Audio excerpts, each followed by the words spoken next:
What's going on, family? Welcome back to another episode of Growth on Purpose, aka GOP with GOD. Again, we have an amazing guest who's been awesome the first two episodes. We had to bring him back one more time. We got G in the building.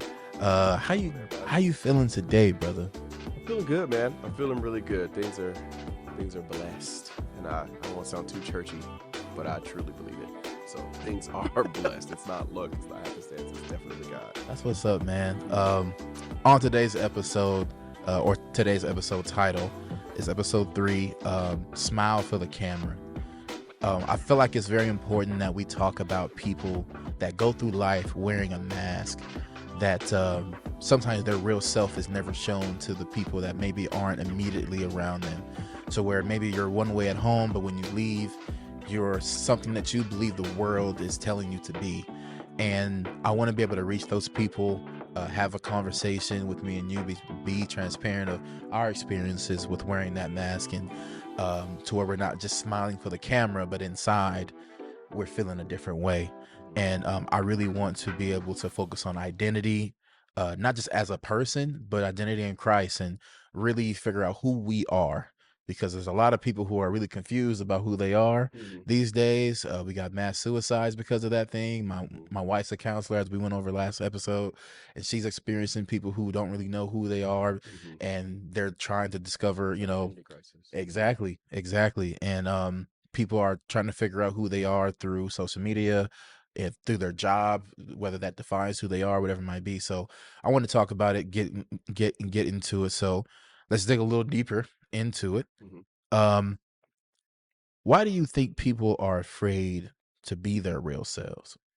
Judgment, Mm. judgment, and the lack of acceptance. Those are Ooh. definitely Ooh, yes. something that definitely stopped me growing up.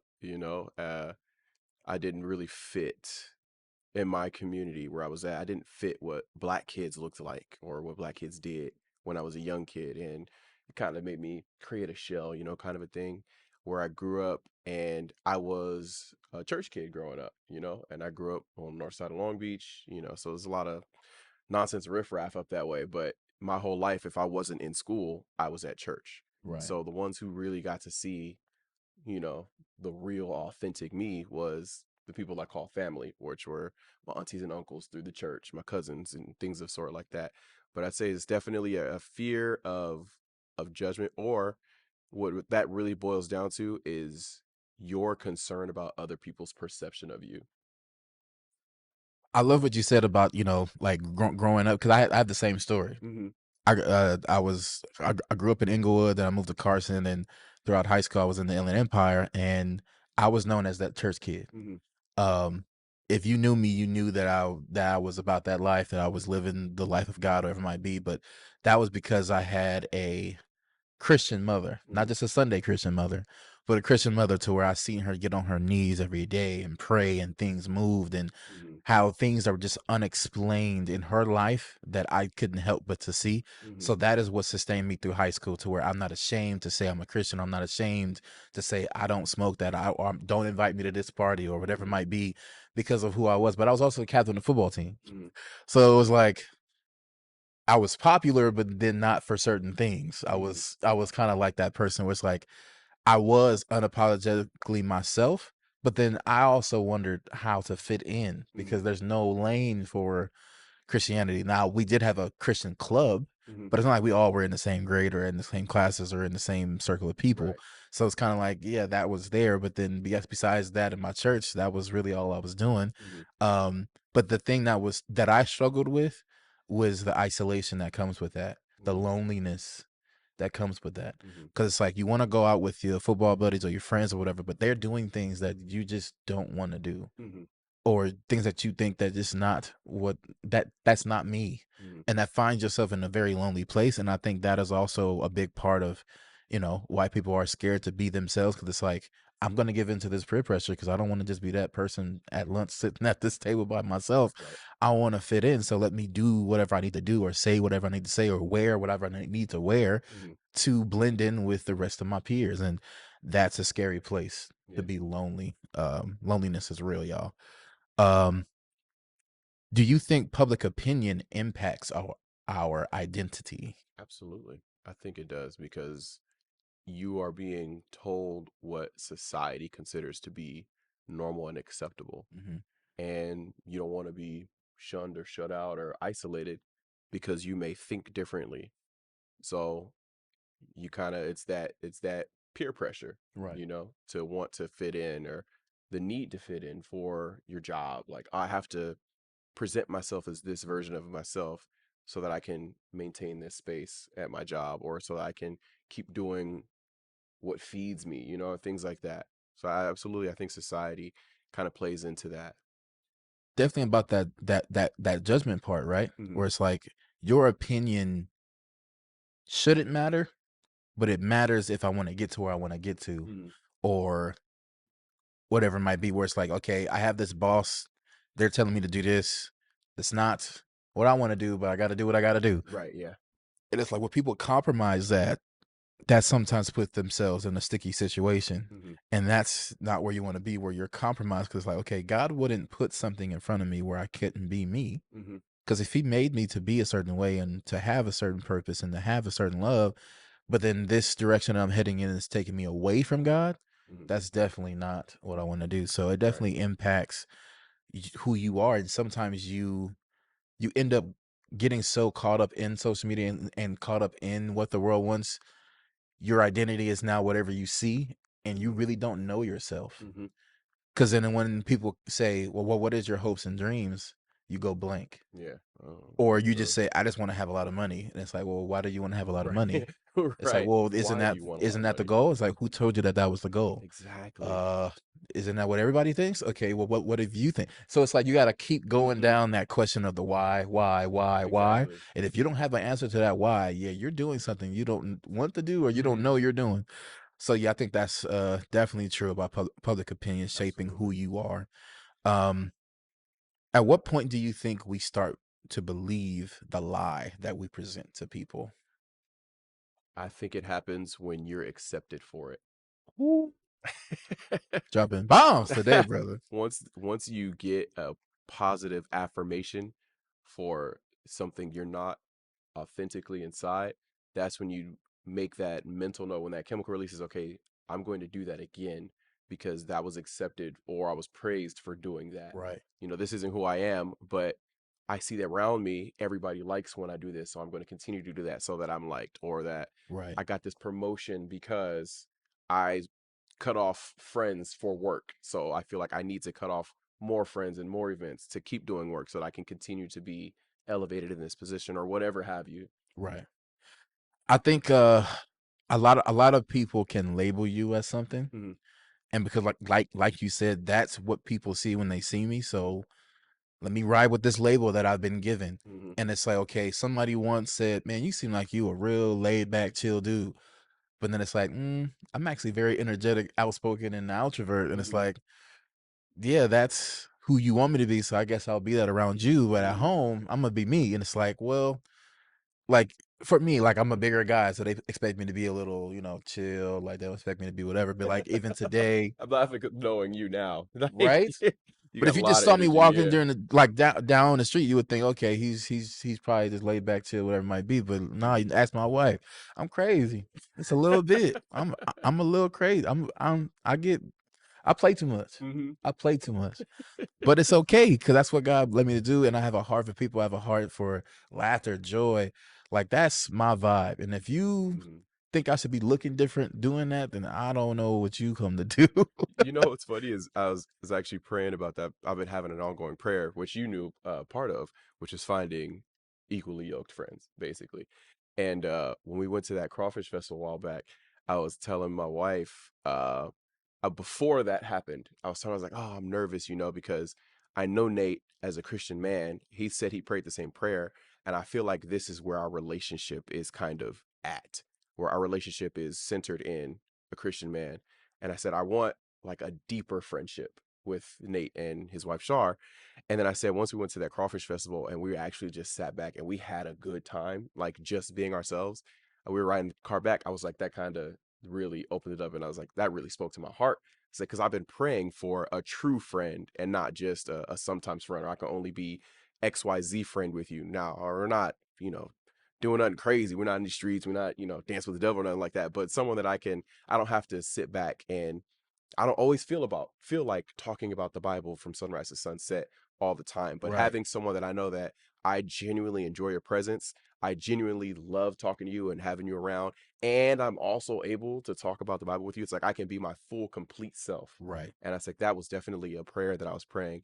And again, that kind of just goes into this authenticity thing where I can be authentic. I don't have to put on only this mask with certain people. I can take it off. And okay, I know he's not, he's not wilding out, or I know he's not this. I know Nate's not crazy today just because he's had too much sugar or something. Right. Like, Right. this is Nate, this is cool. Like, I love that. And that we can also still do the things that we met each other for Right. and also go further than that. Bro. So okay, I told you I left Cali. Hmm. At my church, most of my friends that I talk to or deal with or whatever it might be in California were at my church. Hmm. And it's like, looking back, I think I only had maybe one or two real friends Hmm. at the time. Before I left, there was like a men's meeting that we had, like to just kind of, go to the church. We were supposed to watch the game, the Laker game, or whatever, and just chop it up and be whatever. Hmm. And it was like, everybody knew I was leaving because the pastor had made an announcement or whatever it might be. But to be honest, like there was nobody sad that I was gone. Hmm. Like there was nobody that was gonna be like, bro, I'm really gonna miss you, man. I love you. Like, yes, like, hey, we gonna miss you, we gonna love you, but that's more so insane. Like, I haven't gotten no calls from these dudes. I've been gone Hmm. 4 months. Hmm. We weren't really friends. We were just people that we saw each other at church, Hmm. and that's pretty much it. But we weren't real friends. And it's like Associates, yeah. I'm leaving California with maybe one person that's gonna call or miss me. Hmm. And that ride home from the men's meeting of people I thought would maybe be like, man, we hate that you're leaving. Hmm. It was like, okay, yeah, like leaving is definitely the right decisions. But I cried, bro. Hmm. In that car, I'm like, wow, like nobody really cares that I'm gone. Yeah, you didn't have the depth that It you, was like yeah. these people are cool, but I don't think I had genuine friendship. And I said, you know what?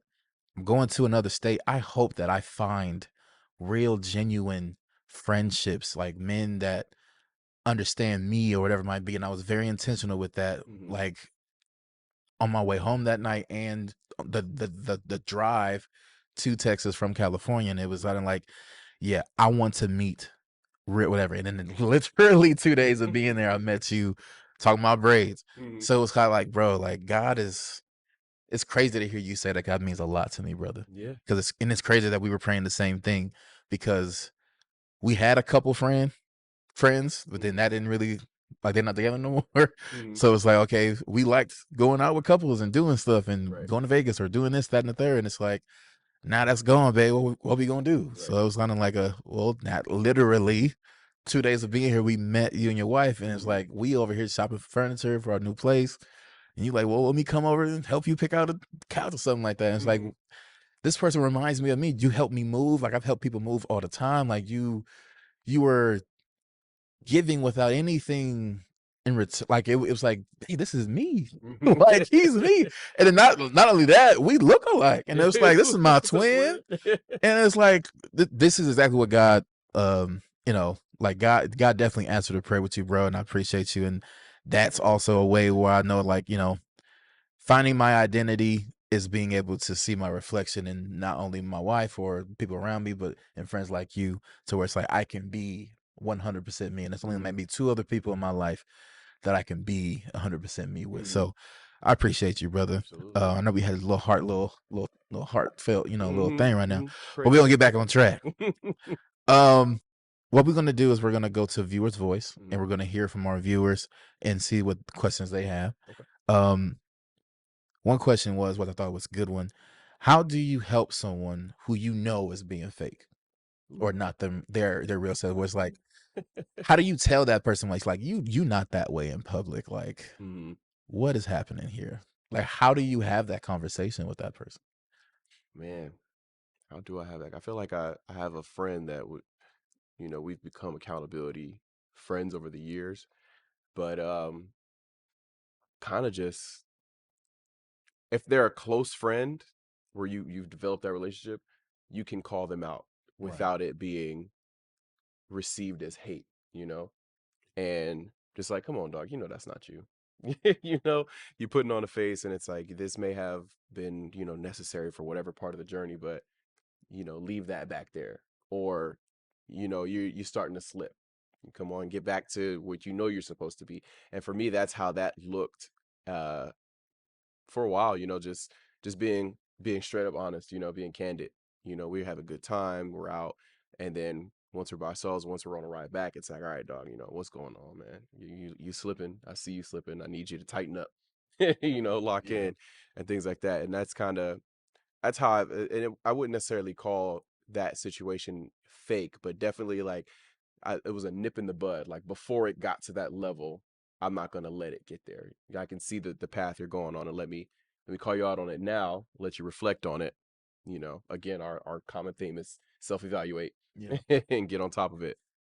Yeah, I think uh there's no master outline on how to do that, I Hmm. think, but there is a way to do that, which I like you said, do it in love. Hmm. If you approach that person in love, like you're not calling them out saying, "Man, you fake," or Right. "Man, you're being real, like brand new right now." Hmm. There's a way to come to someone and say, "Hey, man, like you good today? Like you seem like you're not yourself." Or Yeah. there's ways to talk to somebody, and then like growing up, I had a family member where it's like, okay, I know you wasn't raised that way. Hmm. The aunties and Why are uncles you love that acting one. like this around these people? And it's Hmm. like, because we're close, I get to tell you that. Hmm. So it's like, okay, yeah, is it like at home or at your house? Like, you not like this in front of your mama. Hmm. What's happening? And it's like, okay, is this your real self and you fake at home, or like what is it? Because it's like Right. I know you, and I think you just doing this to fit in or whatever it might be. So it's like with that conversation, it's kind of tough, and you have to. I think timing is also prevalent to that too. Hmm. There's a If you calling them out in front of a bunch of people, or you not pulling them to the side out of love, like you can't just say that like in the middle. Like you got to be aware of Mhm. what's Right. happening, being present, Mhm. and look at, okay, maybe this isn't the right time to have that conversation with you because Mhm. you're gonna be too prideful, and we ain't gonna get nowhere, and we're gonna go back and forth or whatever it might have been. So it's like okay, I'm gonna wait to the right time to have this conversation with you because you wilding or Mhm. whatever it might be. So I think that's the good a way to do it. Basically, going in love, and it's all about your approach and timing. Another question from another viewer: what is the difference between trying to be better Mhm. and lying to yourself? Ooh. I I wanted to get clarity on this question, so I re-asked the person like, "What do you mean?" Mhm. And we just had a phone conversation, and she was like, when you go to the altar, you go to church, and it's like, you know what? I'm gonna be a better person. I'm Mhm. tired of being ghetto, loud, whatever it might be. I'm gonna be purposeful to now change. Mhm. Then they go back home, and that next Monday after church on that Sunday, they start to implement those changes. And it's like, okay, I'm not gonna lose my whatever. I'm not gonna cuss them out, or I'm not gonna do this. And it's Mhm. like, okay, to the outside world, you changed up, Mhm. but you really you're just trying to be better. It's Mhm. like, well, yeah, I'm trying to show the world something different Mhm. than what I was. And it's like the difference between trying to be better by doing that and lying to yourself, where it's like, I'm going to present this, but this isn't really how I feel. Mhm. That I think to me is the difference. But that was the clarity that I got, where it's like, okay, what do you mean the difference? Because like some people go out there, have a facade, and it's like that's not who you are. But Mhm. then some people it's like, okay, no, I'm trying to be better, so I'm putting on a different mask that I've never worn before, or Mhm. I'm taking off the mask of loud and whatever, and I'm being the self I want to be. Mhm. So, what is your explanation and the difference between I'm trying to walk a different path, or I'm just doing this for now? I would say for me, being better is just kind of that improvement, like you said, just trying to improve the quality of who I am. And that could have been speaking a certain way or saying a certain thing. And my mom was visiting and she's laughing at me because I've been saying daggone lately. And I was like, yeah, that's like my little scapegoat to stop from, the curse words that I used to say and all these things like that, or that's my or whatever have you. And I think me growing in that space of like, okay, I'm trusting God more that's not something I talk about. I feel like me being fake in trusting God more will be, I'm going to start trying to preach to everybody. I'm going to start trying to, spread the word of it, because that's not what God has called me to do right now. Right. If that's in my future, then so have you. But as of right now, that's not my plan. That's not his plan for me. And right now it's kind of just doing it. And I think I told my wife a while ago, we were having some doubts about the process with, um, you know, having this baby and moving to the house. And I told her, I said, I don't say it out loud, but my faith in God is unshakable. Right. Like, I've experienced too much life to doubt God. And even when I know like something I'm doing is not right or not aligned, I know for a fact that God is gonna do what God does. If it's gonna be the get back that I don't want, but I may have deserved, I know it's coming because I know God. And I say, I don't sit here and I don't say that loudly. I don't preach. I don't do all that because, again, that's not my calling. For me, that would be the fake part, because I'm not gonna try to preach to someone something that I'm still learning and still growing in. So for me, it's kind of like the silent. It doesn't even have to be silent, whatever the improvement is. But for me, it's the silent improvement to be better Gotcha. before I can speak on it. So everything that we've discussed on this podcast has never been idealistic. I've always reached back on experience, because I can only speak from what God has done in my life and what I have seen God do to those that are close to me. I can't preach to you about what God has done for someone else or what he will do for someone else, because I don't have that gift or I don't have that calling. And for me, in my life, that's the fake part, where it's just like, I'm not a speaker, I'm not a preacher right now. I'm a doer, I'm a hand, Right. and things like that. And that's my authenticity with being better. And the closest person to me, which is my wife, has seen the growth in better. And she's brought it up. And it's my love language is words of affirmation and things like that. Right. But she's like, I've seen the growth that you've made. I've seen the man who you were, how quick you were to anger, how impatient you were, how little care you had for others, and now how, compassionate you are, how you take your time before you consider a situation. If you know something has the potential to upset you, you kind of say, okay, I'm gonna put a pin in that. I'll revisit it with a clear head, and it's things like that where it's like, okay, thank you. You're seeing the growth that God has called me to be, Right. because I did want to be better. And that is something that I constantly pray is, God, make me the man you want me to be, not the man that I want to be. Because the man I want to be, I was that man. And Right. that didn't get me to where I am now. When Right. I started praying, God, make me who you want to be, that's when my life started improving. The quality of my life improved. The quality of my relationships improved, and things like that. Okay, man. I love that. I do want to address what you said about like I definitely understand your point where it's like I'm not like, especially when I have kids one day, I'm never going to tell them to do something that I'm not doing myself. If Hmm. I'm telling you to wash the dishes, it's because you seen daddy wash the dishes. If I'm telling you to do this, do nothing the third, it's because you seen me do it. For Hmm. me to say you need to do this and I'm not doing it too, Hmm. you're not going to respect that. Right. How can I stand 10 toes down on something I want you to do and you've never seen me do it? Right. And Hmm. it's like, what? No. So definitely get that. But then I do know that there is a certain transparency that you could come with Hmm. where it's like, look, you're dealing with this, I am too. But this is Right. how I'm working on it. And it's Hmm. like you can tell somebody you should be doing this and say, look, I'm also in the same boat as you, but Hmm. I'm just aware of where I am. But I'm Hmm. not telling you because I think I've perfected what I'm saying. I just feel qualified to tell you because I This is figured what something helps. out, and this is what helps. Hmm. Which is going to what you said about the whole, what is my call, and then what am I doing? Hmm. You are definitely a helper, a hands-on person, a very a man of action. I'm a verbalist Hmm. when it comes to being able to vocalize and help people that way. And I'm like kind of hands-on, but not, I guess, not as much as you. But yeah, but like just getting there. Right. Right. Everybody has their lane, Exactly. on a football team, Everybody basketball has team, their everybody has their position. position and Hmm. role, and we only work if everybody's playing a different role, but as a team. Because Hmm. there can't be two quarterbacks, can't be well, can be two receivers, but you can't have two point guards. You know what I'm saying? Right. Like you can't have two leaders, you can't have Or two center. centers. Hmm. You gotta have all the pieces or it don't work. So yeah, I love that. I do want to move on to our next segment, which is what works. Hmm. So for me, when it comes to smiling for the camera or about identity, um, having a strong sense of who you are in Christ, I think is very important.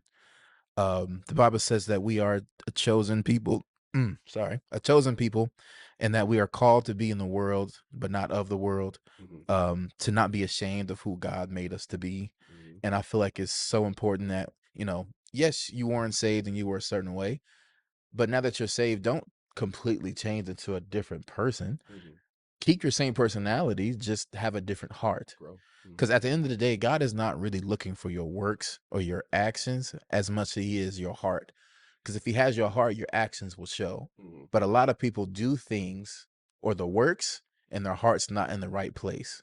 Like I can do this podcast just to be on YouTube mhm, because I want to be seen or I want to just put myself out there or mhm, whatever it might be. And it's like, that's not my heart. My heart is genuinely for the people to watch this, be able to talk about it after the show, talk about it during the show, get different perspectives, grow on purpose. mhm, And that's my heart. And it's like that's that situation where I'm pretty sure you've seen all the time where someone will make it into heaven and then Jesus will be like, hey, just a minute to heaven. And they're like, but I don't know who you are. mhm, Well, I did these things and I did this in your name. Was like, I still don't know who you mhm. are. And it's because like it's not about what you did, it's about it was your heart A good with Samaritan is not a me. Christ follower always. Exactly. Mhm, So there's a difference between just doing the charity work or doing the whatever at the church or doing whatever. mhm, If your heart is not in it, it's gonna show, number one. And number two, it I wouldn't say it's blasphemous, but it's kind of like it's fake.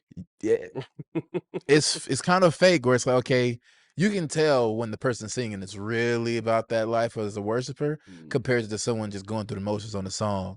Or you can mhm, tell when a preacher is really talking about conviction and like he actually applies what he's saying to his life compared to someone just giving information from the Bible. Like you can always tell those type of things. And it's like, God is someone after your heart, not after your body or anything else. He wants your heart. He wants your surrender mhm, to his will. He wants you.